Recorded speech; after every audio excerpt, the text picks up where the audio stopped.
Okay, well, call the meeting to order. Good morning, everybody. Good to see everybody today. So welcome to all the people who are here today. And Tim, do you have something for us?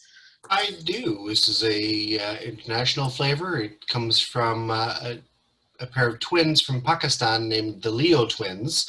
They're based in the UK and they have an amazing rendition of O Canada. Here we go.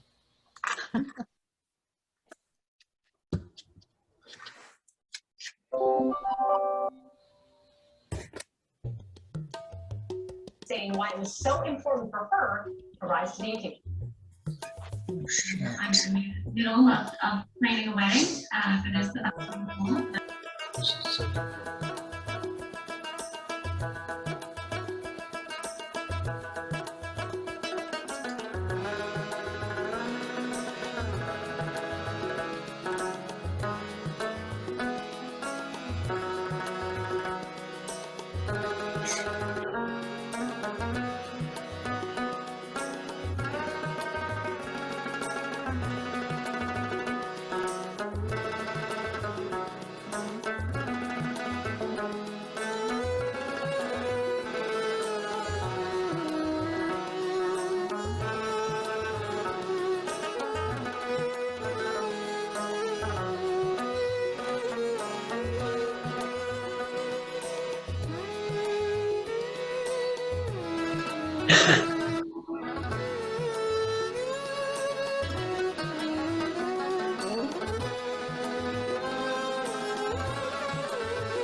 That was amazing.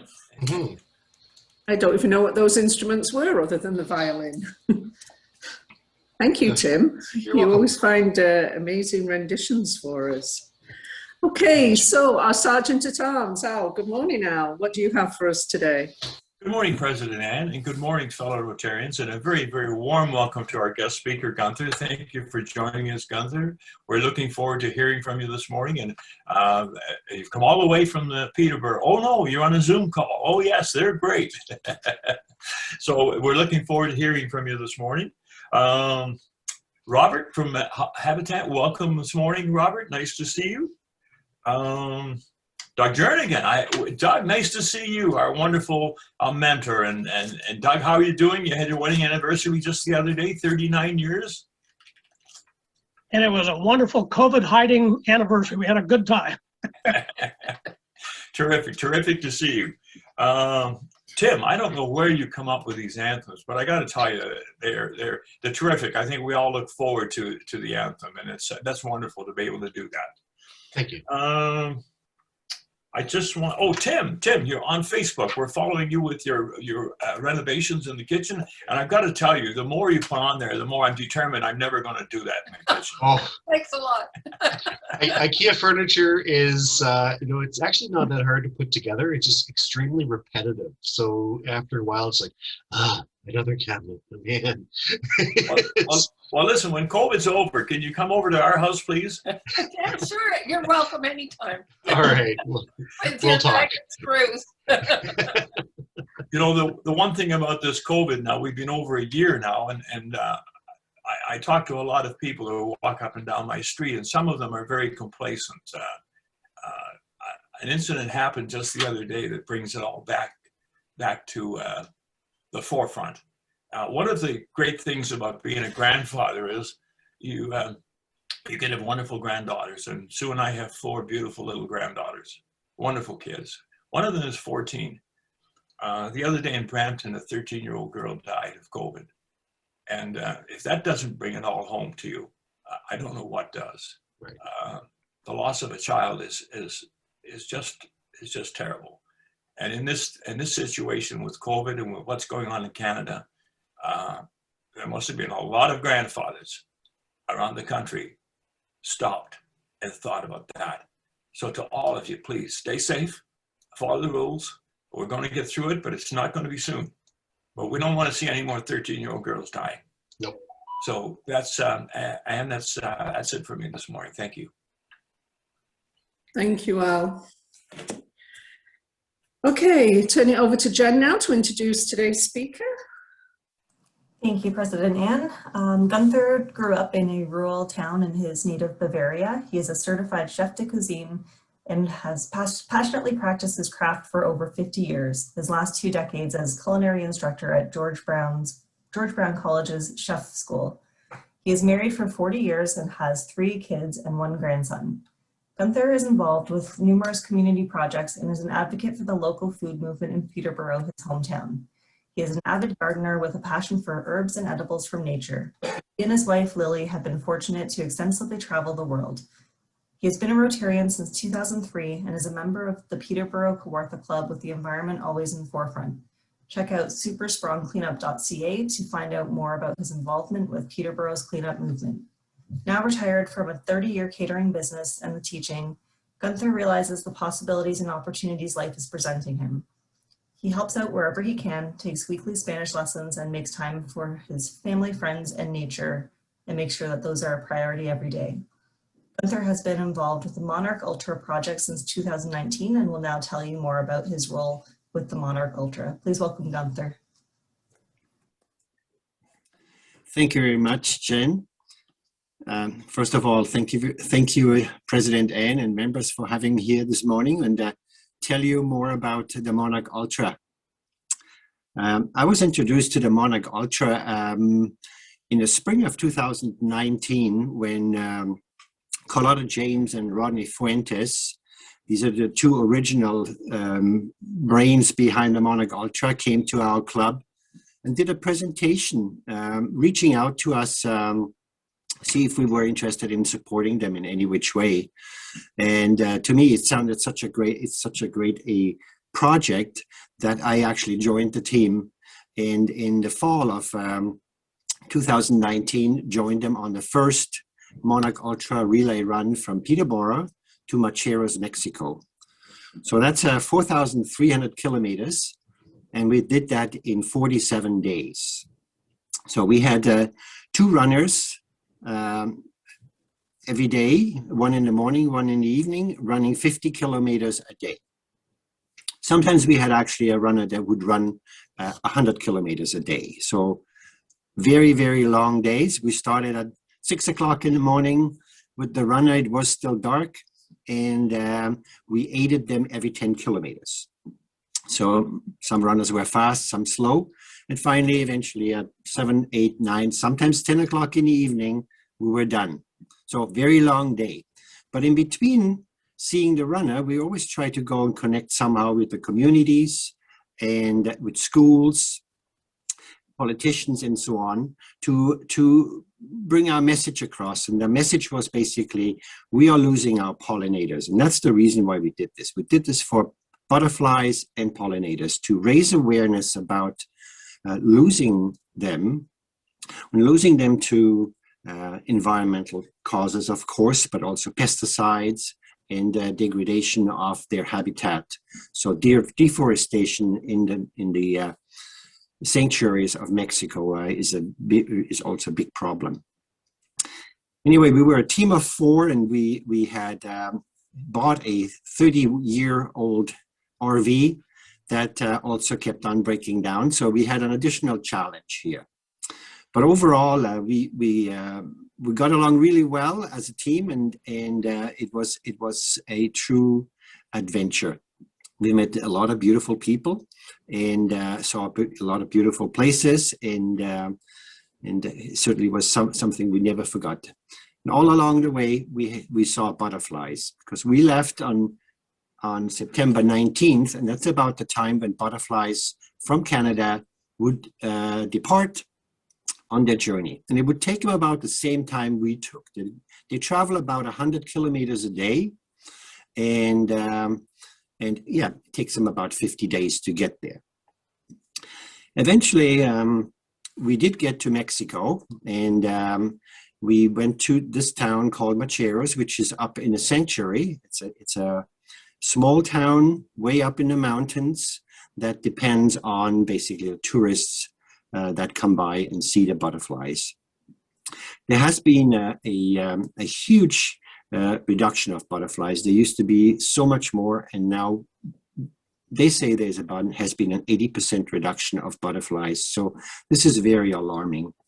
And even the butterflies on the West Coast, there's two different types of monarch butterflies. That the West Coast butterflies goes from Oregon and BC all the way down to California.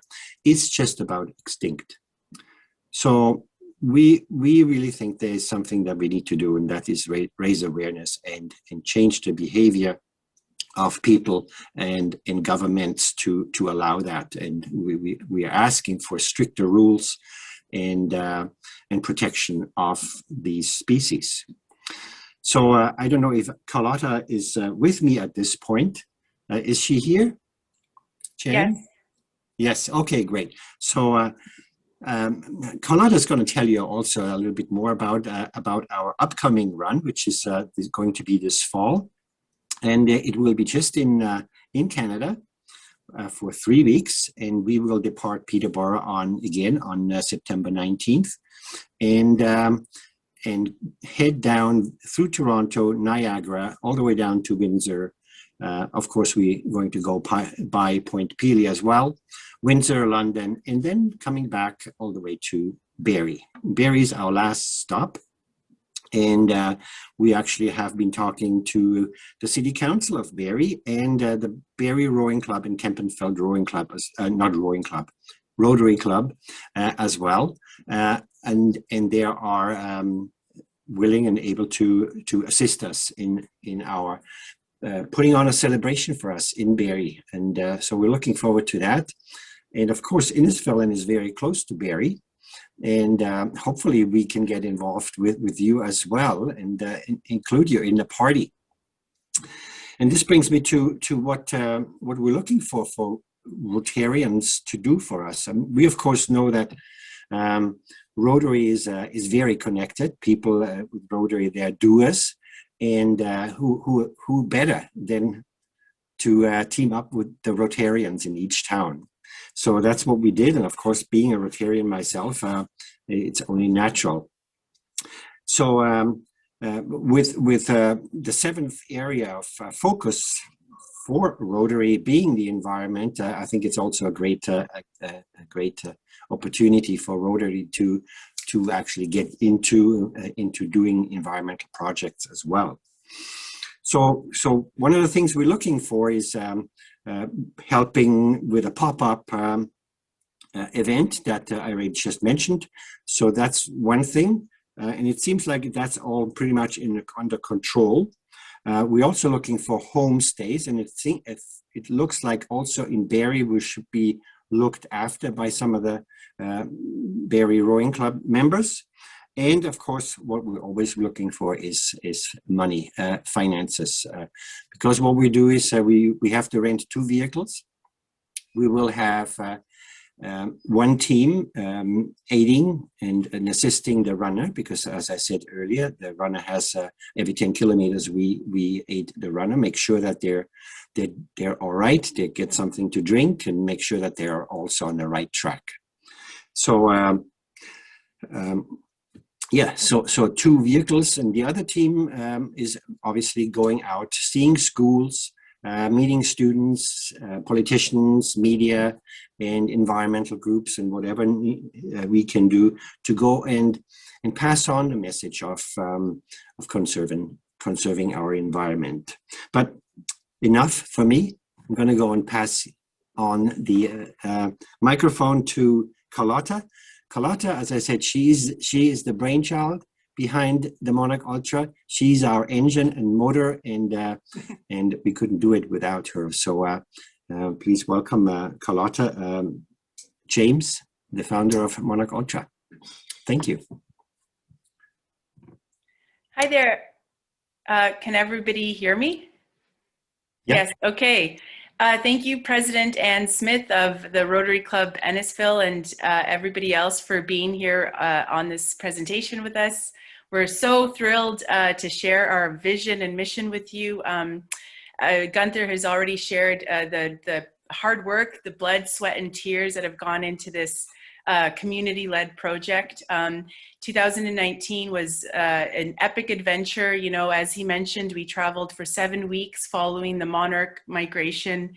Runners ran 50, 80 kilometers per day. That's an ultra marathon. Most of the runners had never run an ultra marathon before, so they had trained all year for this event. In the meantime, we also did a lot of community engagement and education and environmental awareness. Those are the three mandates of what we're doing. We want to reach as many kids and schools and youth as possible. We also want to engage with as many communities as possible. The Monarch migration, you know, connects all 3 countries, Canada, the United States, and Mexico, and it's up to these 3 countries to protect these insect pollinators. Monarch butterflies represent all pollinators, so it's not just monarchs that are in decline. As Gunther said, it's all pollinators. It's bees and butterflies and bats and beetles and birds as well. And so once we started raising awareness for one species, we can also do so for others. And so the community engagement aspect is really important, and the environmental action. And it's so exciting that the Rotary Club has added a 7th theme to its area of focus, which is the environment. There's so much opportunity for communities across Ontario to do more for pollinators and for our environment. I won't talk to you too much about the 2019 relay run. It happened. It was a huge success thanks to Rotary clubs and community engagement, but I will talk to you more about the fall event coming up. We decided to change our route because of COVID-19. We could no longer run to Mexico because of borders remaining closed, and it's just too risky for our team and for the runners. And so we decided to change the route and just stay within Southern Ontario. And as Gunther mentioned, it's 1,800 kilometers, it's 21 days, and we will be running 30 and 50 kilometer segments, so a total of 80K. We will be with the runners, supporting them every 10K, and then we will also be doing community engagement and school outreach if COVID allows, of course. And so as Gunther mentioned, we start on September 19th and we end on October 9th.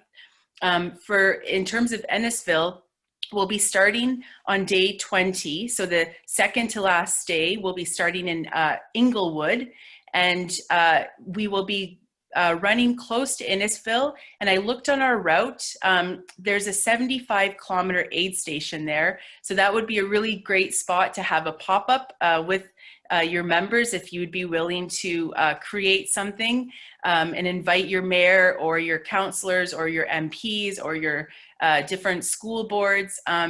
You know, we're doing this run to make noise. We want people to know why we're doing this and to do more for the environment. And so, you know, we really see the Rotary Club as being front and center for this project. We've been doing a lot of presentations to Rotary clubs, and all of them have become engaged. And so it, you know, it warms our heart that we can work with such a important organization that's recognized internationally. And as Gunther said 2 nights ago, we gave a presentation to the Barrie City Council, and it went really well. And it sounds like they're going to organize a big party for us, which is really exciting. All this hard work, you know, going into it to end with a celebration is really important. And as Gunther also mentioned, you know, we hope that you can be involved in this and however you see fit. If some of you are connected to environmental groups or schools or pollinator gardens or conservation groups or media or mayors, of course, we would love to do more council presentations to get the word out there to all the politicians. They have a lot of power and weight in their communities. So this is what we're doing, and we're hoping, of course, that the pandemic isn't as bad this fall as it is right now in Ontario.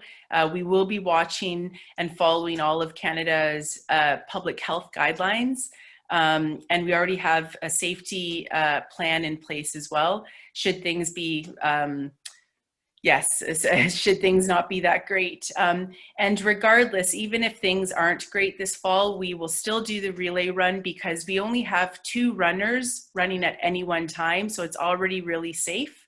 It's not like a big race with 30,000 runners, you know?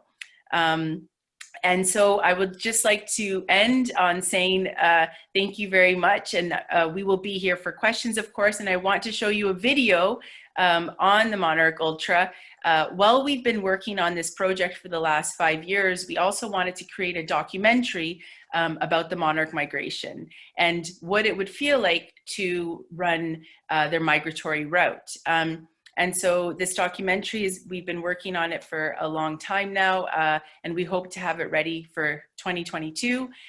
So it looks at the monarch migration, but also at the superhumans who are running their migratory route, and then all the community engagement along the way, and all the, you know, all the folks and groups that are working really hard to protect pollinators. And so I'm going to try a screen share right now to see if that will work and show you. It's only a 3-minute video, and it's really powerful. Okay.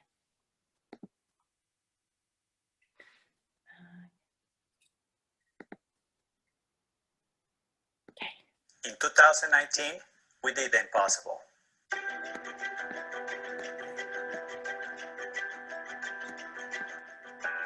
We ran from Canada to Mexico. 46 runners for all over North America ran the migration route of the monarch butterfly, a continuous relay run of 4,300 kilometers in 47 days.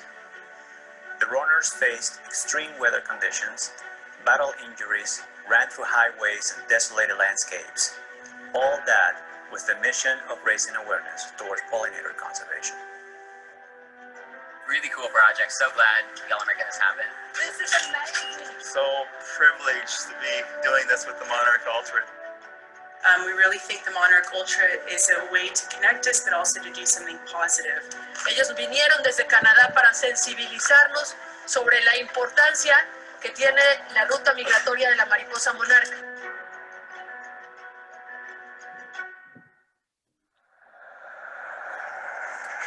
Their populations are in steep decline. You know, there's many reasons for that. It's pesticide use, climate change, habitat loss, disease. And it's not just monarch butterflies, it's all pollinators that are in decline. And without them, our food security systems would be hurt, as well as all of our ecosystems. They pollinate 80% of the flowering species on this earth. So without pollinators, in 50 years, we would have nothing.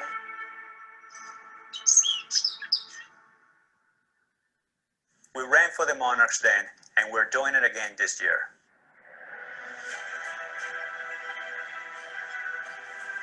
The 2021 Monarch Ultra takes place in Canada, beginning in Peterborough and ending 1,800 kilometers and 21 days later in Barrie, Ontario.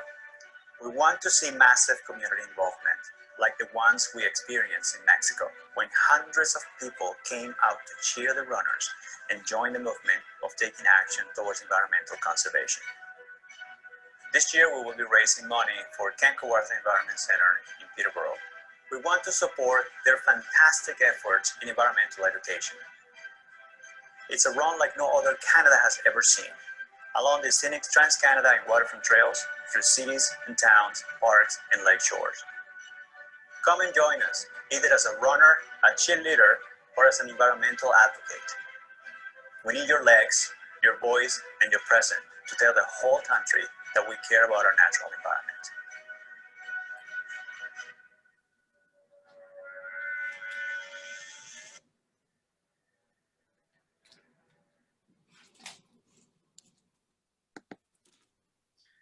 Okay, so that was our 3-minute video. I don't know if Gunther mentioned as well, every event that we organize, we also fundraise for a conservation organization. In 2019, we fundraised for a monarch conservation organization and raised close to $4,000. Last year, my husband and I organized a $50K fundraiser, and we raised over $5,000 for the sanctuary in Mexico. And then this fall, we are fundraising for Camp Kawartha, as mentioned in the video, which is a local camp in Peterborough that provides nature education for youth. And they've been around for 100 years. And so it's a great honor to fundraise for them.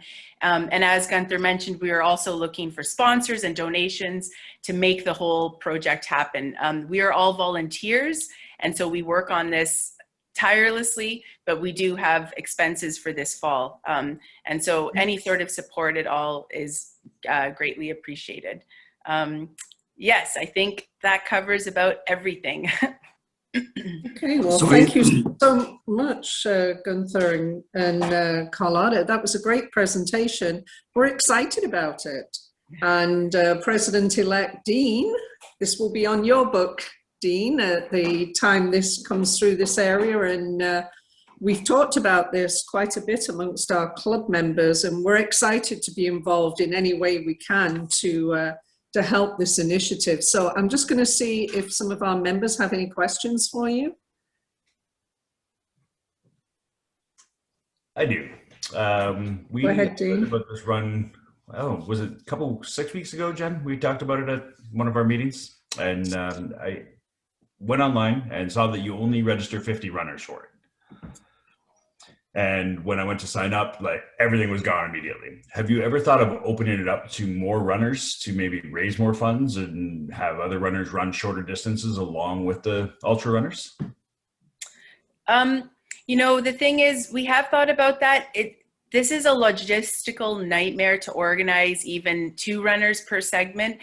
Because we're juggling not just the runners, but their pace. We're also juggling aid stations. We're also juggling moving from city to city to city to city over 1,800 kilometers. And it's, I mean, if you saw our Excel spreadsheet for the things that we are organizing, it's massive. It's like organizing something for the Prime Minister. And, you know, on top of that, we're trying to also engage with media and schools and conservation groups. So to align everything, and then on top of it, to have more runners.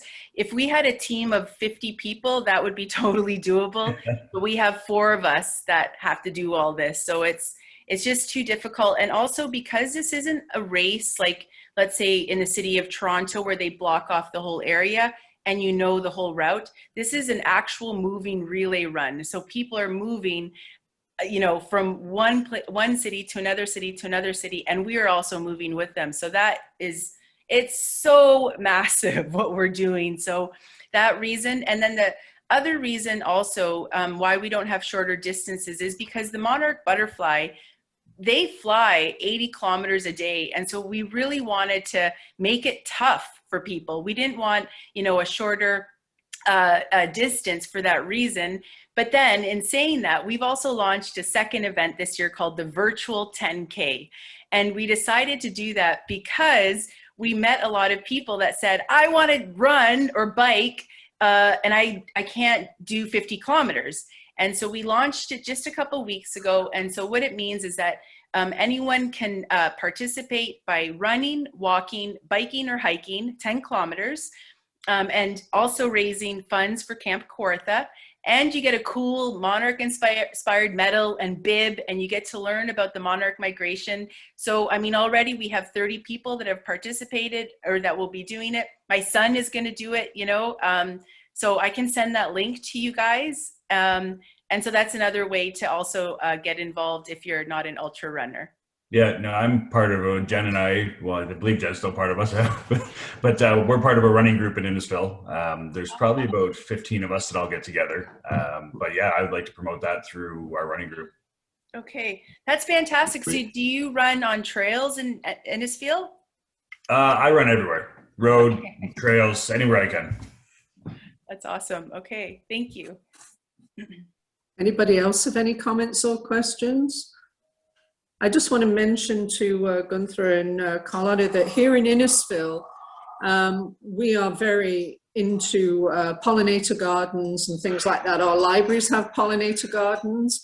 Our libraries actually take the monarch caterpillars and keep them until they become the beautiful butterflies, and then they're chipped. And we're part of a program where we track how long it takes the butterflies when they leave to go down to Mexico. So, and Innisfil Rotary as well, we're looking to plant a pollinator garden along our Rotary trails. So it's a very important topic. And as you say, now that the 7th focus of interest for Rotary is environment, it's a very important initiative. Mm. So that's great to hear that you are so active with butterflies already. Yeah, thank you. Anybody else?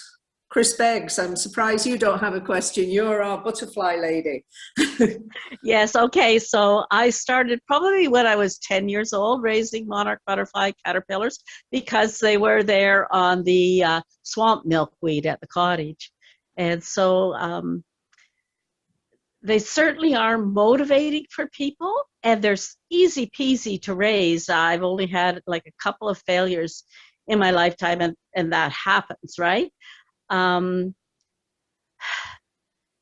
really glad you're keeping the focus on all the pollinators, because even as we move the leaf litter off our gardens and out of the way, quote, after the winter, there's lots of pollinators that have overwintered there, and we have to be careful not to move it aside too quickly. So monarch butterflies are a great ambassador. Thank you very much for all the hard work you put into this, and our pollinator initiatives here in Innisfil also just help keep the movement going. The understanding, and butterflies are easy to love, right? That's great. Thank you. Thank you. I'm going to propose to the club that we put together a little committee. People, please send me your names if you're interested in being on the committee, so we can get together a plan on how we can support the Ultra Monarch relay when it comes through our area. So we will be supporting you one way or another. So we just want to let you know that. And thank you for your presentation today. We really appreciate it. And you are welcome to stay for the rest of our meeting if you like, but I understand if you're busy. But thank you again so much for your presentation, and good luck. Thank you very much for having us this morning. Have a good day, everybody. Thank you. Thank you very Thank much. you. I have to go teach my son now online learnings. So thank you so much, everyone. Have a fabulous day, and we look forward to meeting you on October 8th. Okay, great. Thank you. Thank you. Goodbye. Okay, goodbye. That was great. I think it will be an exciting project for us to be involved in moving forward. So please send me your names for those who are interested in being part of a group to, you know, get the media involved and maybe our council and people like that. I think it will be a great initiative. Let's hope COVID is gone. Or to a degree that we can get involved in this. Okay, moving on. We've got a really exciting event that's going to happen now. So induction of Dwayne, yay. So are we turning this over to Chris and to our Sergeant at Arms? Indeed, and it is very exciting. We've gotten to know Dwayne over the last 4 weeks or so since he's been joining us. So I actually will turn this over to Al now, because he will take charge. And in the end, Al, I will display Dwayne's certificate. Okay. All right, Chris, thank you very much. And to Chris, the chair of membership, thank you so much for all your hard work over the last few months.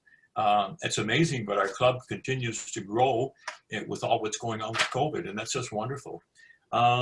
I just want to also mention Michael Stanley is our incoming chair of membership. And Michael, you sent out an email to all of us with a video. And if you want to know about our new member who's coming on, you should have a look at this video. It's a 10-minute video, and it's done by a news company in Jamaica. And it tells you all about Dwayne and his business and what he's like. It's a great video, and Michael, thanks so much for that. I think there's an opportunity there looking ahead to do something similar for all of our new people. Don't you agree? Yeah. Okay. So, Dwayne, are you ready? I am ready.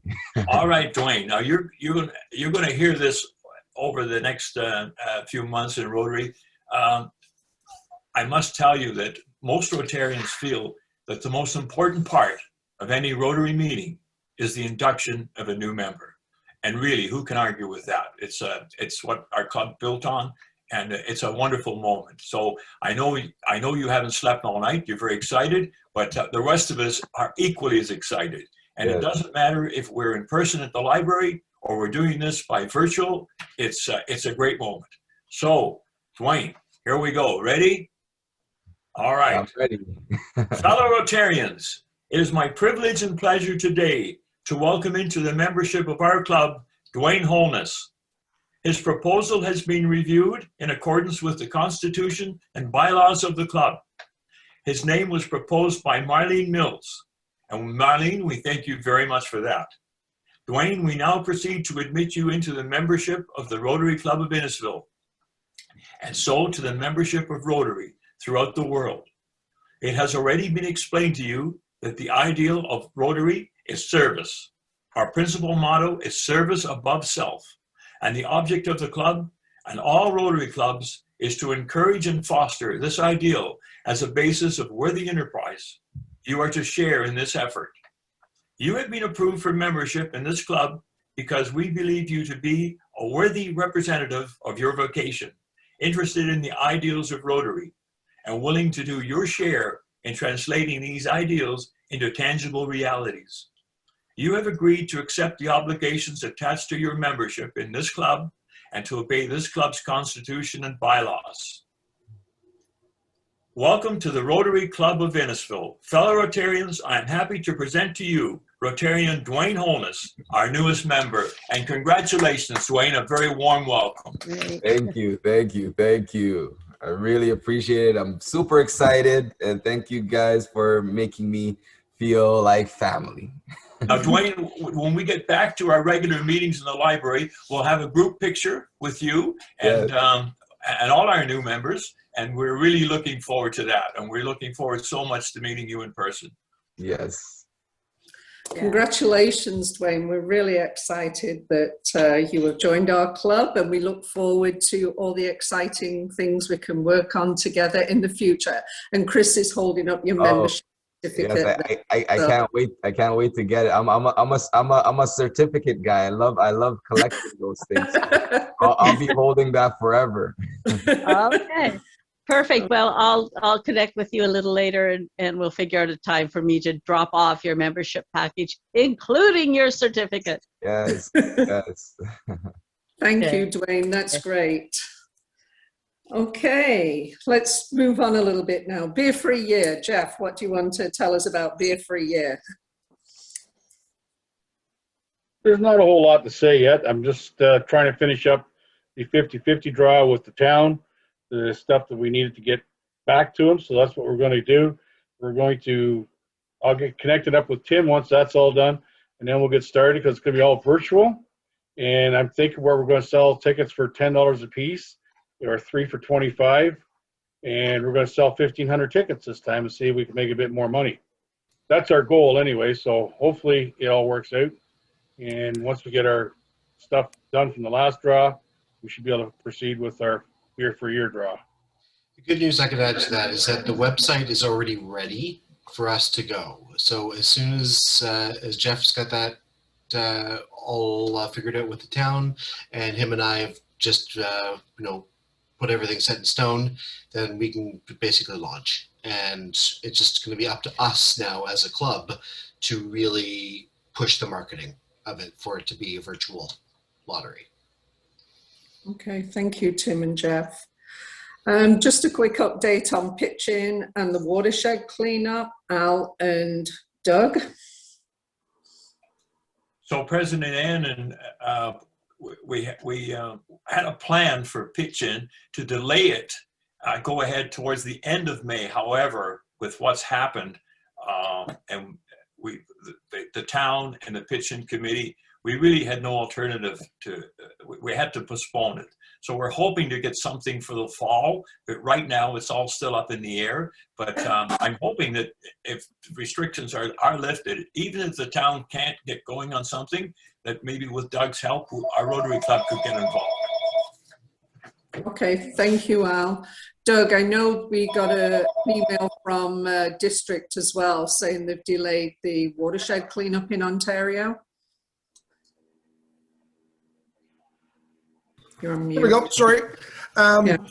Yeah, exactly. We definitely don't want to be getting out there during the lockdown. Hopefully, we can still do something as individuals after the lockdown is over, and we do what we can. Unfortunately, we need to sit tight and obey provincial orders, and hopefully, we get this darn pandemic behind us so that next year's events are going to be 100% go. Okay, great. Thank you, Doug. Okay, the trail.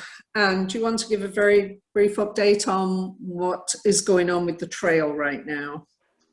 Sure, thanks, President Ann. So still trying to sort out the community planting that we planned for last year and then deferred to this year. It's been halted again. I got an email last week from the Conservation Authority saying that they could either come in themselves and do the planting in a safe way, or we could push it to this fall and hopefully do the community planting then if things open up. I reached out to the town and they have suggested, because they're working on some trails on the town campus and they want to do a bit of site cleanup where we had hoped to do the community planting, they wouldn't mind deferring it until next year. And then they would do all of the work through tender this year and then be ready to go for next year. So that's what the town would like to see happen. I'm going to reach out to the gentleman I've been contacting with the Conservation Authority and see if that's okay with them. And I'm hoping next week I will have a final update for the club. Thank you, Anne. We had discussed this at the board meeting last night, and we're kind of all in agreement that we want our Rotarians to be involved in this initiative when the planting is able to go ahead. So at this point, if the Conservation Authority is in agreement, it does look like it's going to be shifted to 2022. So thank you, Anne, for that update, and we look forward to hearing next week what the latest is on that. Okay, just one quick video I'd like us to watch. This next week is World Vaccination Week, which is more important now than it ever has been, I think. So Jen, could you just play a short video for us, please?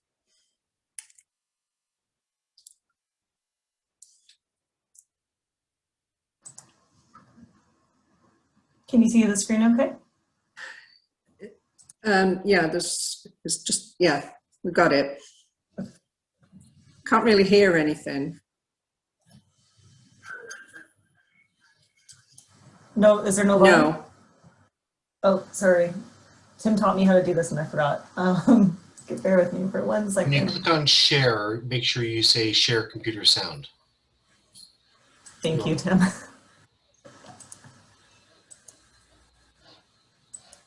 Let's try this again. That's good. I would like to thank Rotarians for your incredible efforts over the decades to eradicate this devastating disease and to congratulate you, most importantly, on what you have achieved. Rotarians have a very powerful global voice, and they've demonstrated that time and time again about polio. Your work matters, and we and the world need you. Every idea and action that you have taken has led us to where we are and where we will be going. We are proud of our amazing partnership with Rotary. As we near the finish line, the work is harder than ever, and Rotary's support is more important than ever. We cannot succeed without you. We must stay the course. Together, we can make sure the children of the future only learn about polio in history books. It's only because of this big global movement, which had Rotary at the very center, that today we're just at the cusp of eradicating polio. Rotarians, we need you, we really do, to continue to do what you historically have done so well, but to actually tick it up a bit. Rotarians, you are almost there. This is an exciting, close to success moment for all of us in the world. If you look at what's made a difference in terms of the progress, often political commitment has been a factor. And Rotary has been key in terms of motivating community leadership, political leadership, to get this job done.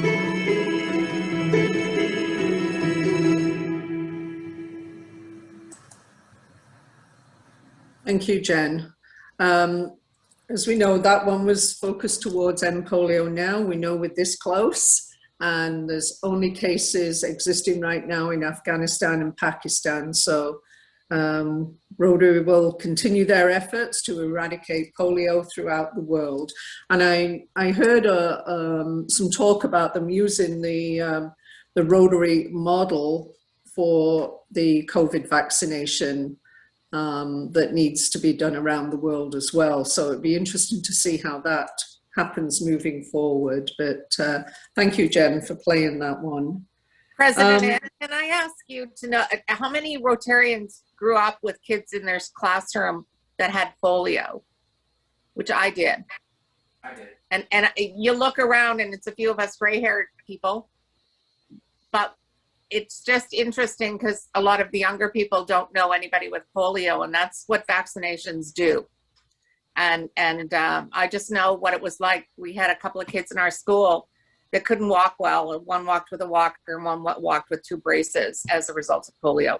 So when we talk about vaccinations, it's part of why our generation are the first ones in line. Just wanted to share. Yeah, thank you, Barb.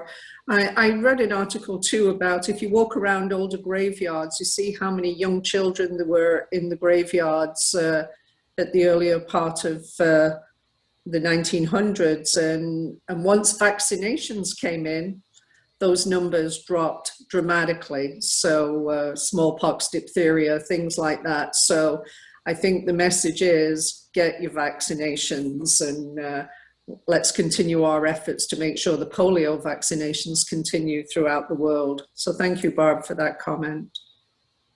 Okay, just one more thing I have here. New fundraising ideas. Michael Tuff isn't on the call today, I don't think, but Dwayne, and I'm sure you've got some ideas that you can share with us. And I'm not putting you on the spot right now, but if you can think about some new fundraising ideas that we would probably have to do virtually, we would appreciate hearing any suggestions that you have. Okay. Yeah, okay. I mean, I'll definitely think about it. I know there's a lot of cool things that we can use online to help raise funds, for people that are using social media. I think there's some cool little events that we can do, whether people send specific videos or we share certain things. I think I'll think about it and we'll brainstorm some ideas. Great, thank you, Dwayne. Appreciate that. Okay, we have some time for a good news round. So, Dwayne, we'll start with you. What's your good news today besides becoming a Rotarian? I have some good news actually. So I met David Suzuki earlier this week. I was on a Zoom call with him because I'm doing some work with the Canadian Screen Awards to create these nominees for winners. So he's actually going to be receiving a Lifetime Achievement Awards. So I'm responsible for interviewing everyone and putting those videos together. So that was pretty cool. That's exciting. Thank you, Dwayne. Al, Al's disappeared. Sue, do you have any good news? He's off to work. Oh, okay. And my good news is just that I've been working on a quilt with 4 other ladies, 3 other ladies. We've been doing our own, doing it virtually, and we're all finished, and they've been sent off to the quilter, to the long arm quilter who does the hard work. And now we're waiting for that. We don't know what we're going to do with them exactly. They're very big and they're farm themed. So maybe we can have a quilt for, I don't know, when we have our harvest dinner or something, maybe we'll have a quilt to auction. Okay, that's great. Thank you, Sue. Okay, Dr. Doug, what do you have to share today? I think primarily I'd been a Rotarian for 12 years when they kicked off the Polio Plus program in 1985. And the club I was in was a big club. Their goal was to raise 20. Rotary asked that club to raise 20 grand, and they raised over 60. So there's been a lot of enthusiasm over the years to eliminate polio. My students at Georgian, my vet tech students, when the flu vaccine came around, I always told them something, and the real word for any vaccine is, you have an immune system, so use it. So we need to get the vaccines to eliminate the COVID virus right now. Anyway, good morning, everybody. Thank you, Dr. Duggan. Good morning. Chief Fletcher, what would you like to share? Good morning, everyone. Probably the biggest exciting news for us right now is a month ago, my daughter gave birth to our third grandchild, Carter Matthew, and continue to grow the family. Unfortunately, with this crazy pandemic, we haven't been able to see him, but hoping to get that behind us once we get some people vaccinated. Congratulations, that's great. It's hard not being able to see them. Thank you. And Kel, what would you like to share today? Oh, it's good to see everybody. I don't have any news. Everything's just fine, thanks. Okay, thanks, Anne. Brandy, do you have some good news today? I don't think she's here. Oh, she's not here? Okay. She was. Tim, what good news do you have to share? Besides, I know that your kitchen's almost done. Just, yeah, countertops being delivered today. That's the most exciting thing. Just to get to be able to use our kitchen is exciting. So okay, that's it for me for now. Thanks, Tim. Dean, what would you like to share? Welcome, Dwayne. Other than that, not a lot of news this week. Just hope everyone has a great week. Okay, thanks, Dean. Barb? I'm good, thanks. I meant my polio news was my announcement thing. Okay, all right, thanks. Eleanor? It's good to see everybody and welcome, Dwayne. Just a tidbit of information. I always have a lot of useless information or tidbits. I was talking to my grandson that lives in BC and works for the city of Burnaby. He's getting his COVID shot along with his girlfriend, but it's going to cost $300 each, but the city will pay half. So I was in shock that he would have to pay, but because he's only in his 20s, I can see that that's why. Other than that, everything's great. Okay, thanks, Eleanor. You sure it's not a scam, Eleanor? I don't know. Even in the States, they're not paying for the shots. I know. I was shocked. I was shocked. Yeah, I'd have him check that out before he parts with his money. Yeah. Okay, thank you, Eleanor. Michael Stanley. So when we were talking about polio, and then of course you hear about some people having problems, impacts because of the COVID vaccine. So we have a friend that when he got the polio vaccine, actually he did get polio. And it's just slight, of course, and one of his legs is a bit shorter than the other. He's always had to wear platform shoes, but he's always insisted that everyone else get vaccines and his kids and so on. But it's just to show that there's never been a vaccine that's 100% safe. There's always this slight percentage. So, never be concerned. That's just part of the risk, but the upside is really there. So I do hope that people stop being so concerned, all these anti-vaxxers, and start doing it. So. Okay, thank you, Michael. Monica, what would you like to share? Good morning, everyone. Staying on the theme of vaccines, my mom was finally vaccinated 2 days ago. She made her appointment, I think, over a month ago. And I am on the wait list and just waiting for my call. So I'm excited about that. Okay, thanks, Monica. Barry, what would you like to share?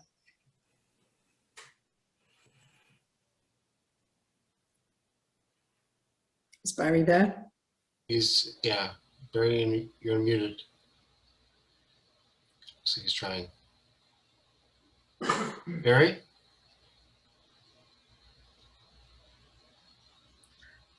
Okay, we'll come back to Barry. Whitney, what would you like to share? I had a birthday on the weekend, so I had an excuse to eat cakes. So, I mean, that's pretty good, I guess. Stayed home in my pajamas, ate some cake. Sun was out. It's all good. Okay, thanks, Whitney. Happy birthday. Let's see, Jeff, what would you like to share? I really have a whole lot to share. Everything's pretty well the same here, except Andrew, were you on that big bus yesterday down on my road here too? Oh, he's not there? No, I steered clear of that one, Jeff. We've never had so many cops on our road. Thanks, That's all. Jeff. As long as they got the, Okay. as long as they got the right house and not yours. Thank you. Janet, what would you like to share? Sorry, having too many clicks here. Ken and I are getting our shots on May 3rd. So we're looking forward to going and getting that done. And my daughter just got vaccinated yesterday down in Niagara region. She's in her 30s, but because she's a childcare worker, she could get the vaccine earlier. So we were happy to hear about that. It's great. Thank you, Janet. Is Barry still there? I'm Yeah, back. okay. Hi, Barry. Hi, everyone. About 5 or 6 years ago, there was a little bit of a crop of milkweed plants that arrived in our property. I guess the seeds had dropped in the fall and they sprouted. So we've had that, like I said, for about 5 or 6 years, but no results yet from monarchs, being attracted. And I remember growing up, the monarchs were just, it was unbelievable, the number that were around. But over the years, obviously, they have really, really disintegrated. But hopefully, the efforts of the Ultra, Monarch Ultra, will help somewhat to keep the population from declining further. Okay, thank you, Barry. Chris Beggs, did you have something to share? Oh, yes. Good morning, everybody. Congratulations, Dwayne. It's wonderful to have you in our club. Polio. Now, Barb asked if I went to school with kids with polio. And we did not have, we had disabled kids, but they had other issues. However, in my sister-in-law had it as a child. And also one of the gals I swam with at the Y had it as a child. And the effects of polio are lifelong, even if you visually present as not having issues. And I suspect that will be the same with COVID, that people will have some lifelong effects. We're certainly hearing about long haulers. So just get the shot and it's all good. It's wonderful to hear all the stories of people who are getting it. And yes, April is Barrie Music Festival month, and so we've just finished up with that. It had to be all virtual this year, and really parents, teachers, and the adjudicators all really pitched in and did a terrific job, and we're very happy with the festival. And some of our performers will be going on to provincials later on this spring. So that's wonderful to have it almost wrapped up for another year. Thank you, Chris. I remember our former Lieutenant Governor of Ontario, David Onley. He had polio as a child, and then later on in life, the effects came back to him again. And so I think you're right. It is it's one of those where you can be affected later on in life as well. So again, another big shout out for getting vaccines. Doug Weber, do you have something to share? Good morning and welcome, Dwayne. Welcome to the club. Just want to share with everyone, since we're on the vaccine topic this morning heavy, is one of the things I've been doing over the last couple of weeks is I volunteer some time every week, a couple of shifts, to help answer the phones for the Grey Bruce Health Board. And it's really rewarding when you're sitting there and working with people trying to navigate through the booking systems and the complexity of the booking systems, especially if they have special health indicators that that bump them up the line, and they're trying to get bookings. And it's just so satisfying when you can get that to happen. And it's also a little bit disheartening when these people absolutely deserve to get vaccinated. However, there's just no appointments available right now. But as we continue to load more appointments, you and your family get on the list, get vaccinated, and we can get this darn thing behind us so we can get back to some level of normalcy.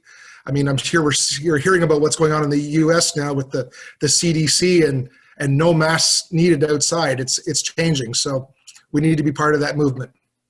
Yeah, great. Thank you, Doug. And thank you for the volunteer work you're doing on booking the vaccinations. Okay, have I missed anybody? Robert, did I speak to Robert? Is Robert still on the call?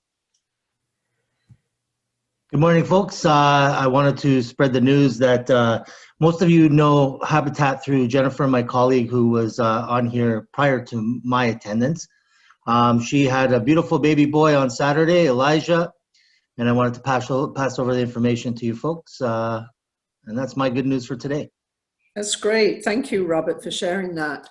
Anybody else have I missed anybody? Has anybody heard from Susie Parker? Do they have a new grandchild yet? I haven't heard anything. Not that I've heard of. I would have gotten it on her feed, but I haven't heard anything yet. Okay. All right. Thank you. Janet, do you have any good news for us this morning? Learning Corner, I mean. Yeah. Rotary's wheel emblem. A wheel has been the symbol of Rotary since our earliest days. The first design was made by Chicago Rotarian Montague Bear, an engraver who drew a simple wagon wheel with a few lines to show dust in motion.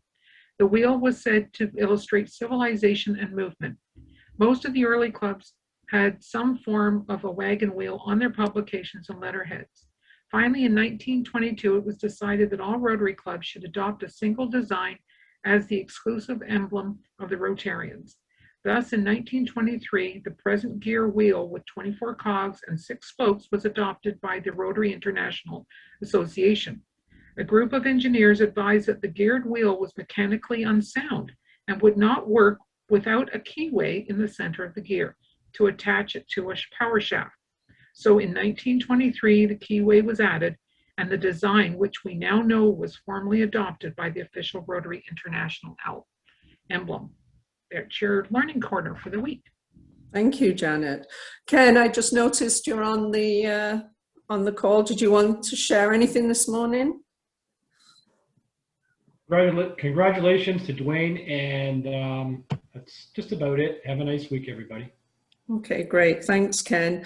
Well, again, congratulations, Dwayne. We're really excited that you're a new member of our club. And did anybody else have anything to share before I bring the meeting to a conclusion today? Doug Weber, seriously? Okay, everybody, thank you. Have a great week.